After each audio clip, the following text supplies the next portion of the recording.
বন্ধুরা, আজকের গল্পের আসরে তোমাদের জন্য থাকছে গোপাল ভাঁড়ের ব্যবসা মাটি করব না। গোপাল ভাঁড় একদা খেয়া নৌকা করে পাড়ে আসছিল। তোড়ে জোয়ার আসার সময় গোপাল খেয়া নৌকা থেকে জলে পড়ে গেল মাঝ নদীতে। পড়েই নাকানে চোবানি খেতে লাগলো। ভীষণ স্রোত, তাই কেউ তাকে তোলবার জন্যে জলে ঝাঁপ দিতে সাহস করলো না।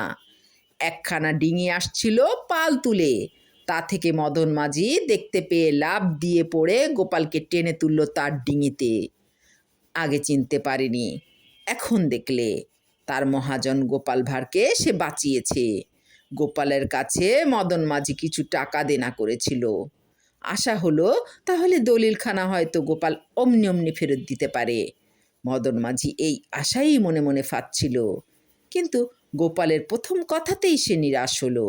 গোপাল বলল, তুমি আমায় বাঁচিয়েছ মদন, আমিও দরকার হলে তোমার জন্য প্রাণ দেব, কিন্তু তা বলে সুদ ছাড়তে দিয়ে ব্যবসা কখনো মাটি হতে দেব না। গোপালের এমন কথা শুনেই মদন সরকারের মন ভেঙে গেল। তার আশার গুড়ে বালি হলো। হায় রে, আসল ছাড় তো দূরস্থান সুদের ঠেলাতেই মদনের লবে যান। পরে গোপাল তার দলিল ফেরত দিয়েছিল।